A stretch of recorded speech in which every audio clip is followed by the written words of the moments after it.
कोविड-19 एक वायरस था जो क्या करता था कि हमारे सेल के अंदर एंटर करके हमारे सेल के अंदर जो नॉर्मल प्रोसेस होती हैं उनको हाईजैक करके वायरली प्रोटीन को एनकोडेड करना शुरू कर देता था और इसी के जरिए वो रेप्लिकेट भी होता रहता था। देखिए होता क्या है कि जब भी कोई वायरस किसी सेल के कांटेक्ट में आता है हमारे शरीर के अंदर, तो सबसे पहले जो सेल के ऊपर प्रोटीन होते हैं उनके साथ ये वायरस बाइंड होकर सीधे हमारे सेल के अंदर पहुंच जाते हैं। ये सेल के अंदर घुसते ही सबसे पहले बर्स्ट होकर अपने डीएनए को सीधे सेल के न्यूक्लियस पर भेज देते हैं, जहां पर ये अपने ही वायरस के डीएनए को बहुत ही ज्यादा संख्या में प्रोड्यूस करवाने लगते हैं। यानी हमारे सेल के न्यूक्लियस के अंदर बहुत सारे वायरस वाले डीएनए का ट्रांसलेशन होने लगता है। न्यूक्लियस से बाहर निकलने पर इन्हीं डीएनए के ऊपर एक लेयर चढ़ जाती है जिनके ऊपर प्रोटीन के स्पाइक्स होते हैं और अब कई सारे वायरस फॉर्म हो जाते हैं। केवल और केवल हमारे सेल के न्यूक्लियस की वजह से बहुत सारे वायरस शरीर भर में फैल जाते हैं। लेकिन देखिए होता क्या है कि जब भी हमारे सेल के अंदर वायरस एंटर करता है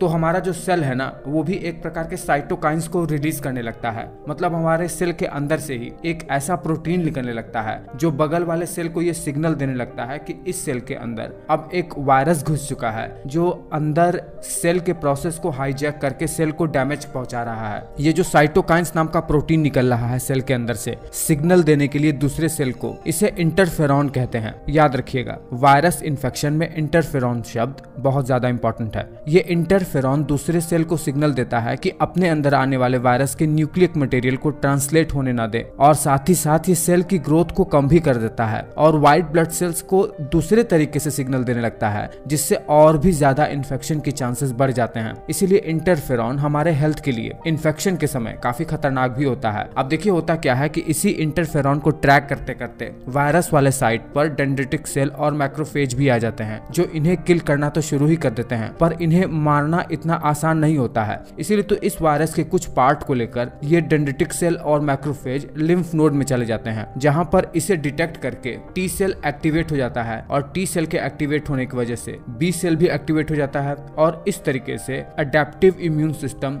एक्टिवेट हो जाता है, जो कि हमारे शरीर का एक एडवांस इम्यून सिस्टम है। और जब बी सेल एक्टिवेट होता है तो बी सेल प्लाज्मा सेल में कन्वर्ट होकर एंटीबॉडी रिलीज करना शुरू कर देता है, जिसके कारण से एंटीबॉडी पूरे वायरस के सरफेस पर ऑप्सनाइज हो जाते हैं। मतलब एंटीबॉडी पूरे के पूरे वायरस को घेर लेते हैं, उनके सरफेस के साथ बाइंड हो जाते हैं और हमारे इम्यूनिटी सेल्स को सिग्नल देने लगते हैं कि इन वायरस को फैगोसाइट करके इन्हें किल करना शुरू करो। ये देखते ही मैक्रोफेज दोबारा से इन वायरस के ऊपर अटैक करता है, क्योंकि एंटीबॉडी इनके ऊपर ऑप्शनाइज हो चुके हैं। इसीलिए ये वायरस अब सेल के अंदर एंटर भी नहीं कर पाते हैं और मैक्रोफेज इन्हें फैगोसाइट करना शुरू कर देते हैं और देखते ही देखते पूरे शरीर से पूरे तरीके से वायरस खत्म हो जाता है। मैक्रोफेज इन्हें पूरी तरीके से साफ कर देते हैं हमारे शरीर से। मुझे उम्मीद है कि इतने छोटे से वीडियो में मैं आपको बहुत सारी जानकारी दे पाने में सक्षम हो पाया हूँ। अगर ऐसा है तो आप वीडियो को लाइक जरूर करना।